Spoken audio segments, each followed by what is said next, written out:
আসসালামু আলাইকুম রহমতুল্লাহি ওয়া বারাকাতুহু। জরাথুস্ট্র ধর্ম বা যাকে ফরাসি ধর্ম হিসাবে বলে থাকেন, এটাও সারা বিশ্বে সেই ধর্মের অনুসারী আছেন। আবার এই জরাথুস্ট্র ধর্মের অনেক কপি মুসলমানের মধ্যে আছেন। বিশেষ করে যদি দেখেন, এই যে আমরা প্রচলিত 5 ওয়াক্ত নামাজ পড়ি, সেটা জরাথুস্ট্র ধর্মের কপি।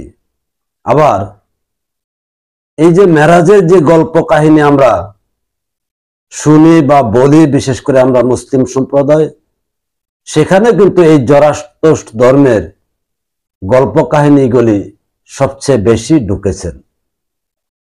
এই জরাথুস্ট্র ধর্ম হুজুর পাক সাল্লাল্লাহু আলাইহি ইসলামের বহু পূর্বে থেকে যা ফরাসিদের কাছে প্রচলিত ছিলেন এবং প্রতিষ্ঠিত ছিলেন।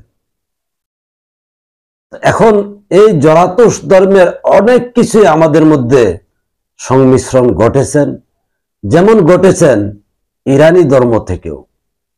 আর সেই ইরানি ধর্মের কপিগুলি হলেন যা সফিবাদ নামে আমাদের ভারতবর্ষে প্রচলিত, সেগুলি এসেছেন ইরানি ধর্ম থেকে। যার দরুন এই জরাথুস্ট্র এবং ইরানি ধর্মীয় লোকেরাই কিন্তু বর্তমান বিশ্বে অধিকাংশ ক্ষেত্রে নিজেরা মুসলমান দাবি করেন, 5 ওয়াক্ত নামাজ আদায় করেন। আবার যারা ইরানি ধর্মের অনুসারী বেশি, তারাও মুসলমান, নিজেদেরকে ইসলাম ধর্ম দাবি করেন বা নবী মুহাম্মদ মুস্তাফা সাল্লাল্লাহু আলাইহি ইসলামকে মানেন, কোরআন মানেন, অর্থাৎ মুসলমান।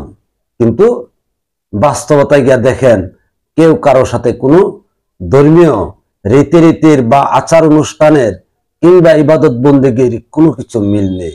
কারণ তারা পশ্চাত্যের তাদের যে বাপদাদার ধর্ম ছিলেন, সেখান থেকে অনেক কিছুই তারা রেখে দিয়েছেন।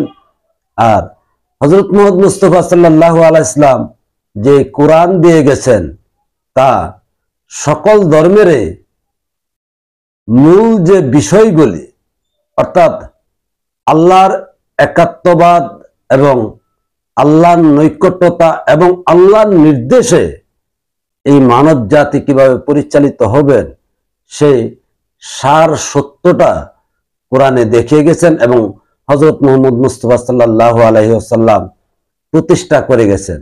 কিন্তু অপ্রিয় হলো সত্য, সেই হযরত মুহাম্মদ মুস্তাফা সাল্লাল্লাহু আলাইহি ইসলামের দেখানো সংক্ষিপ্ত যে ইহদিনাস সিরাতাল মুস্তাকিম, অর্থাৎ সহজ সরল দিন, সেই সহজ সরল দিনকে ফেলে আবার পশ্চাতের দিকে চলে গেছেন। ভালো থাকবেন, আল্লাহ হাফেজ।